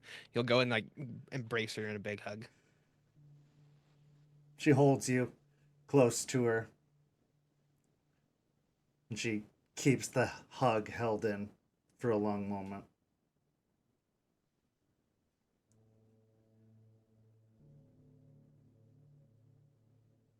Sacrifice, choices, all these things lay in front of us. Aiden knows he has a choice ahead of him. In the final conflict, it's either going to be him or her.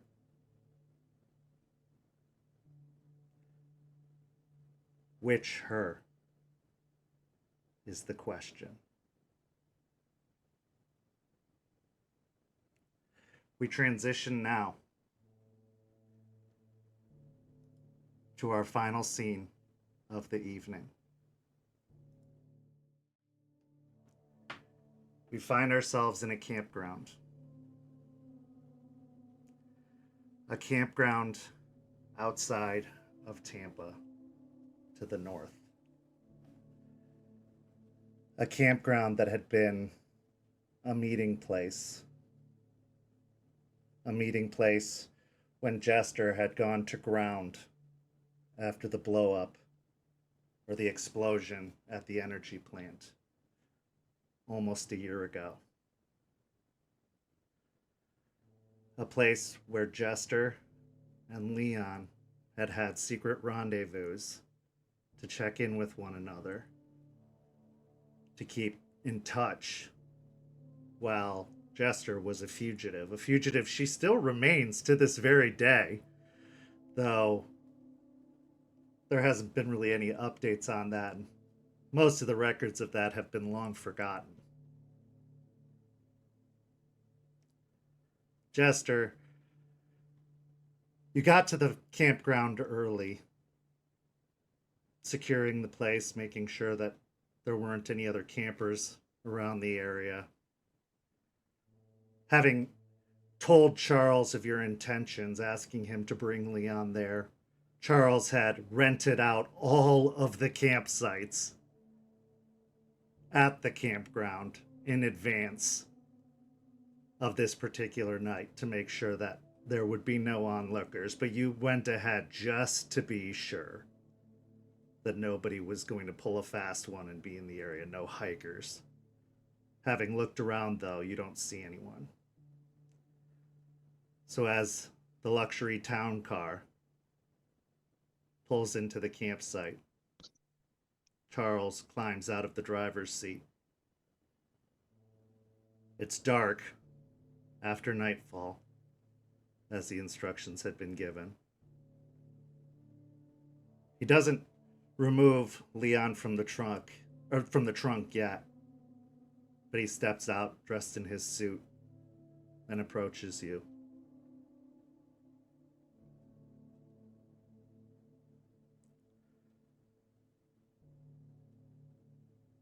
Are you sure? Yeah, I'm sure.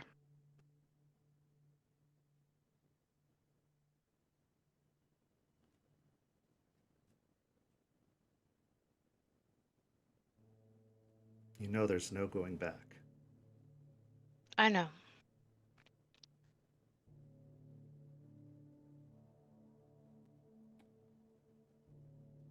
I would do it for you.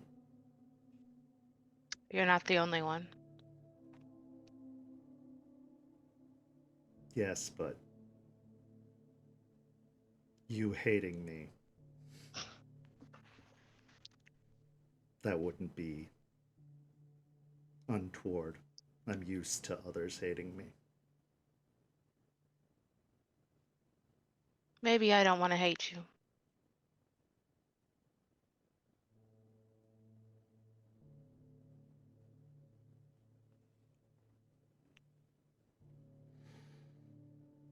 At least for not something that really isn't your fault.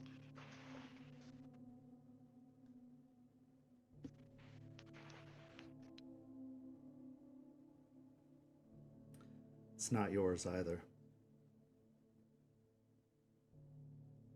Part of it is. I did get him involved. You tried to have a life outside of all of this.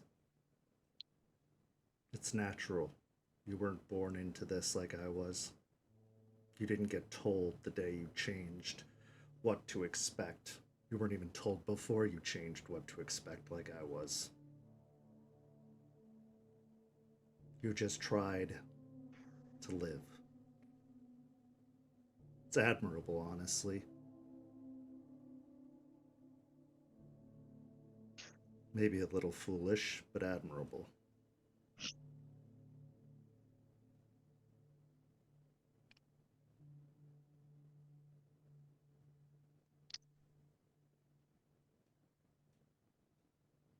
You have to stop blaming yourself.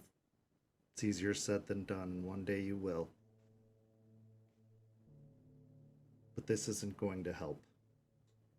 And I would rather you hated me than yourself for this.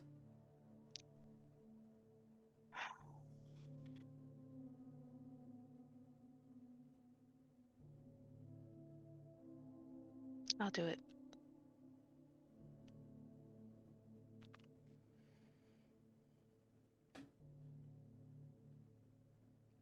Very well. I don't know how much you know about my tribe, but we're not ones to sit back passively and let others act. Oh, I'm very well aware of your tribe.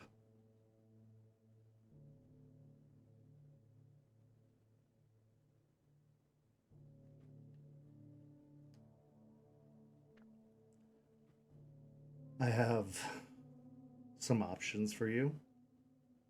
I thought if you preferred it to be quick, and he unbuttons his suit jacket and pulls open the jacket to reveal a holster attached to his chest with a pistol stashed in the holster.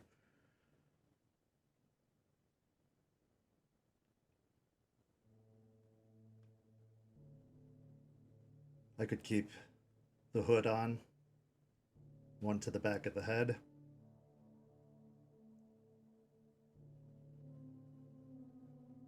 I also secured something you could inject him with. Quick and painless. If you prefer that.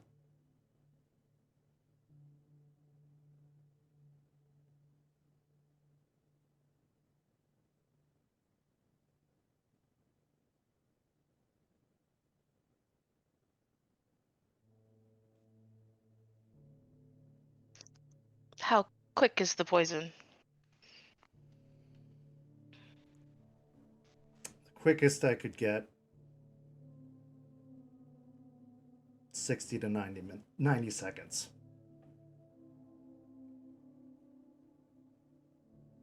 I think that's still too long.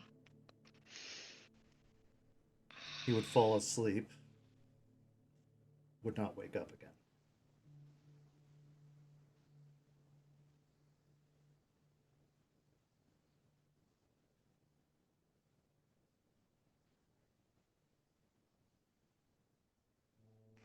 I'll reach over and pull out the clave.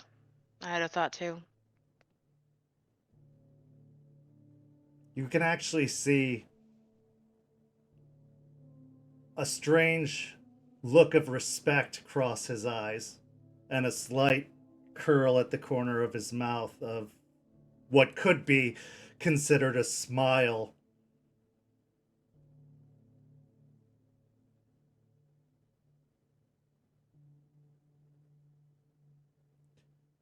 More honor than he deserves. But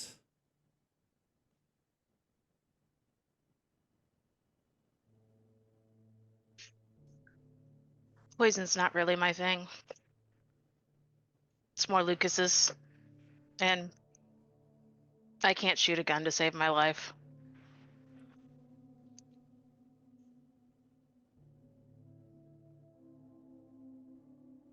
the smile actually spreads a little bit.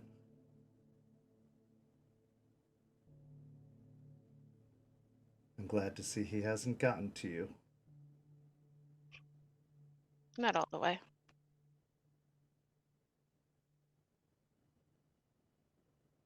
Very well. I want to talk to him first. Are you sure? He deserves that much.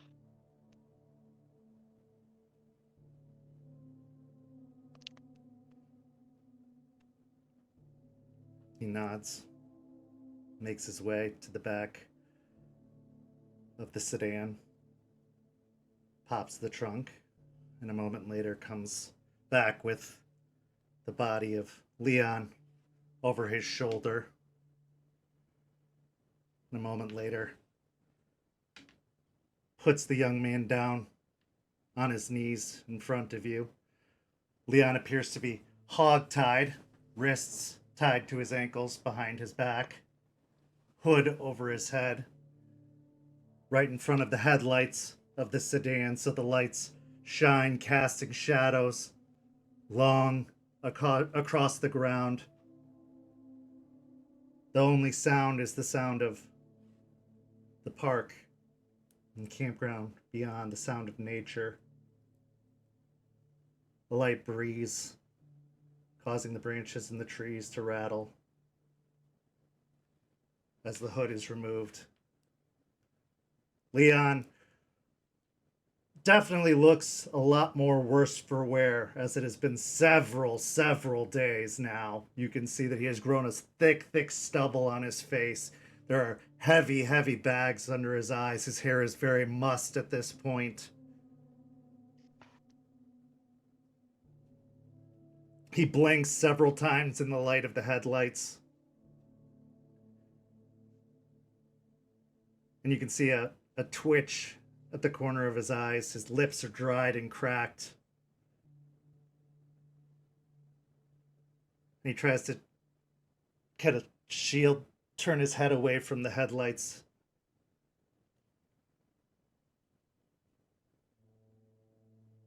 After a moment, his eyes adjust and he looks towards you. Hey, Jess. Hey, Leon. I look around. You remember the last time we were here?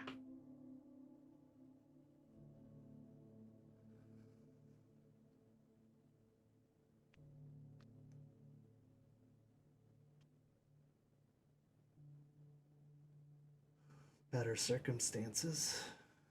If you'd have tied me up then, probably would have been much more enjoyable.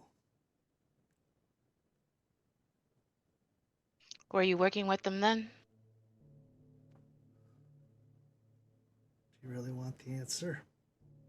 Yeah, I do. Would it help?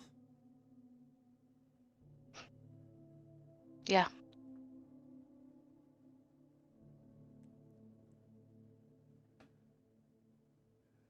Yes. You didn't tell them. No. I didn't need to.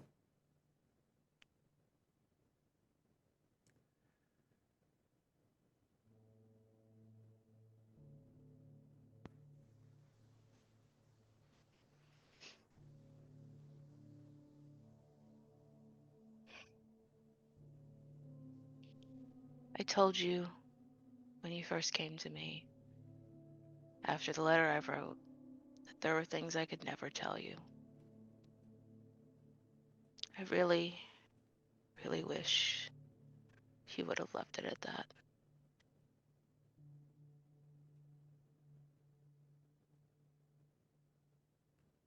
I tried so hard to keep you out of this.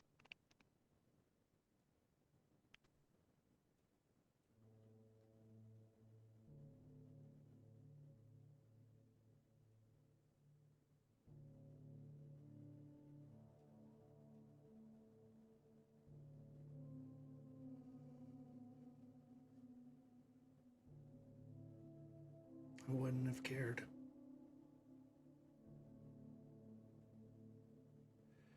You could have told me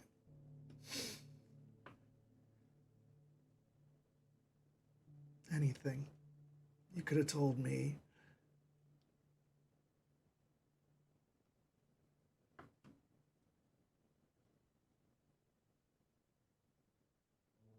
you could have told me you murdered my entire family. You could have told me that you ate babies. You could have told me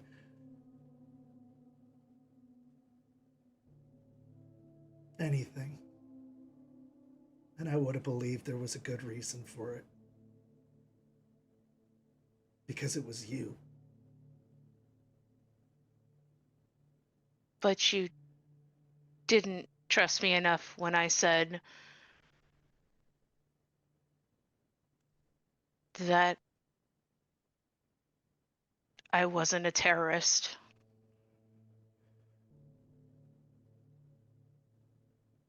You believe I got in with a bad crowd? You didn't trust my judgment enough? Or was it that they got in your mind?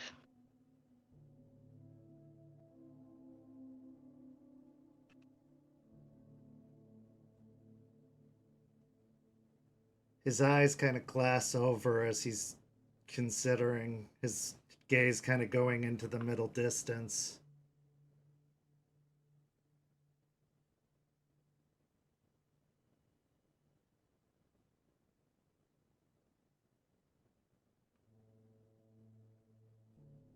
I don't know. You weren't you. You were different. You were being different. I was being different because they took my friends. And trust me, I was being more myself than you ever knew. It wasn't just to protect you that I wanted you out of this. It was because if it ever came to it, and there was a choice, you would always lose against Gaia, against my pack. And I never wanted it to come to that, but now it has. Your friends killed all those people. No, they didn't. I was there. Who blew up the building? He's dead now. They killed him.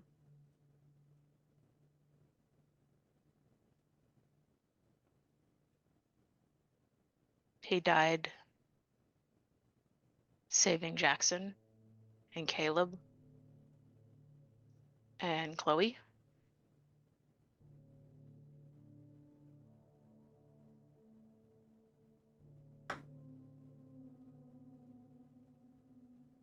What about the others?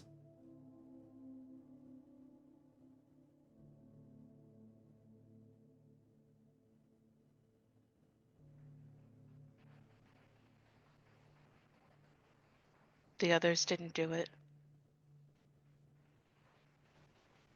I don't know what you did, but you burned so many people.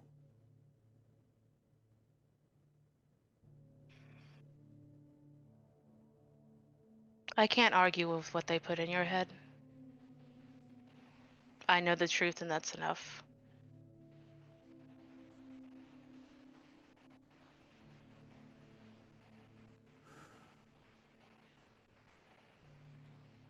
I'm sorry.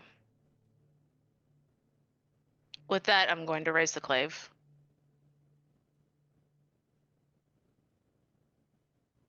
And swing it down. Or attempt to. Make a resolve and melee check.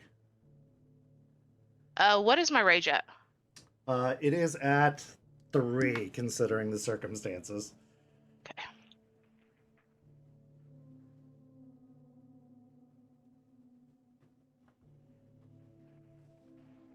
Okay.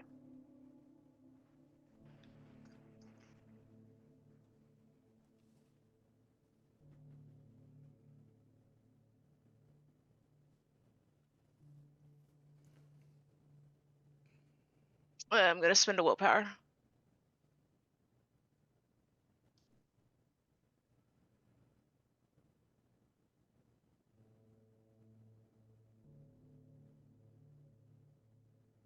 Six successes with a crit. 6 successes with a crit. It is quick. It is clean. It is probably the most precise stroke you've made since you've picked up this glaive. The way you cut, the way your hands grip the blade, it feels like an extension of your arm. Maybe it's all the training, maybe it's the passion behind the swing. But as it cuts, it slices through with no resistance. It doesn't even feel like it made contact. Maybe you missed, but you couldn't have. As the blade hits the dirt, Leon stays kneeled for a moment.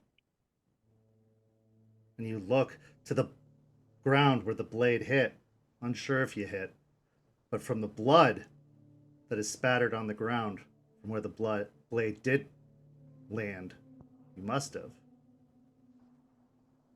Looking back, you see the head slowly separate from the shoulders, and the body slump to the ground, a spurt of blood violently splashing out to hit you as it slumps forward.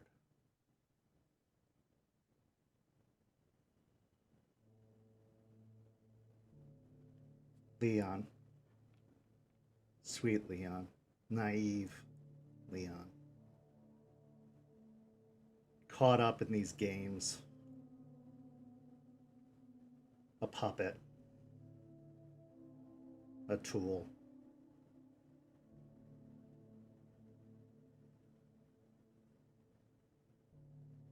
And now, another sacrifice. That stain against Toronto,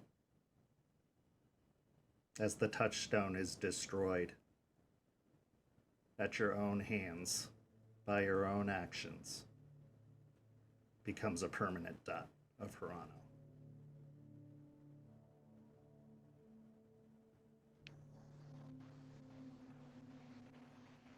What's going through Jester's mind at this moment? Or what would Jester like to do in this moment?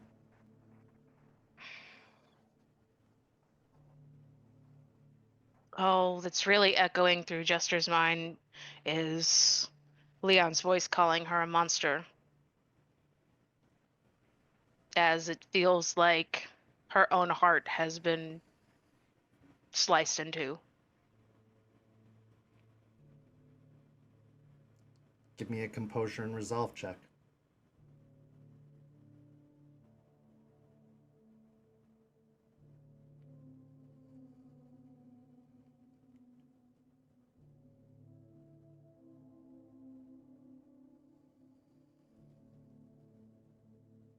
That's a brutal.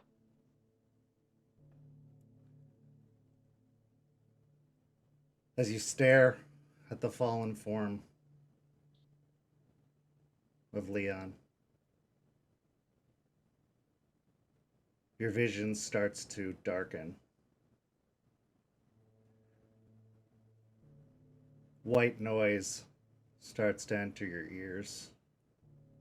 You hear the muffled sound of Charles's voice, but you can't quite make out the words. You see movement blotting out the headlights as your vision darkens more and more. That white noise becoming louder and louder, a buzzing sound, until your vision goes completely black and there is no sound.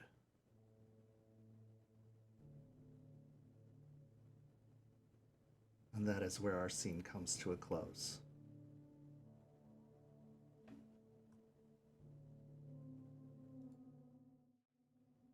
we transition to a final scene.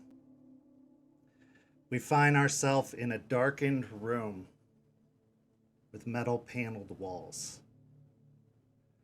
Overhead, a single lamp hangs with a light bulb, casting a pale light down on a metal paneled floor.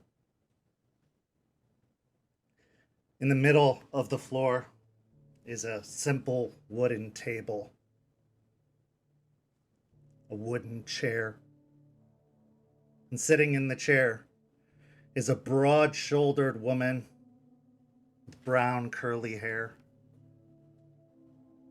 She sits with a glass and a bottle.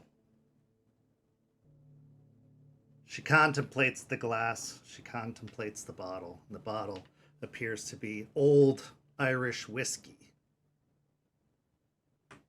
She pours it in the glass, swirls the glass, raises it up to sniff it. Bloody Mary pulls the glass back from her nose and recoils from the smell of it.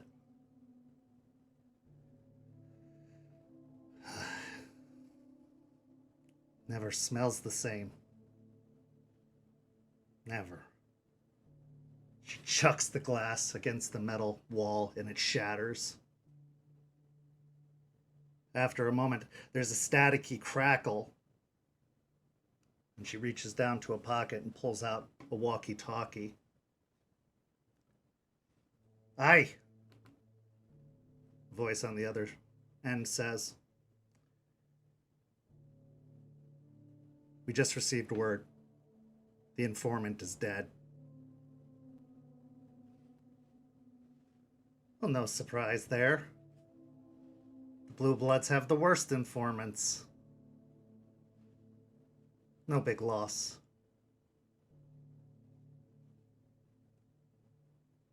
She sets the radio back down on the table. We pan over to a grate up on the wall. In the grate, we see a pair of beady red eyes. As we get closer, we see a twitchy nose. Then we see another pair of beady red eyes, and another, and another, and another, as a swarm of rats appears in a vent. The rats turn and start to scurry along the vent.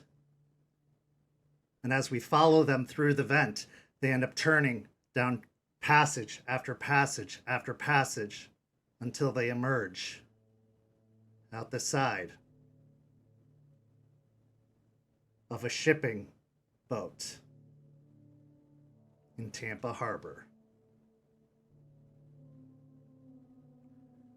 And that is where our story comes to a close this evening. Thank you so much to these amazing players. Thank you so much to everyone watching at home. Rage Across Tampa will be back next week. Go follow us on all the social media listed down below. You can also see all of the old episodes of Rage Across Tampa as well as all of our old shows on YouTube. So go subscribe to YouTube. And if you're interested in the World of Darkness, go join our Discord. The link is in the description and you can be a part of our amazing community. So go join us, because why not? You can learn more about the World of Darkness and you can be a part of our amazing St. Pete by Night community. But thank you again to these amazing players. And for them, I'm Kent, and we'll see you next time. Have a lovely evening, everyone. Good night.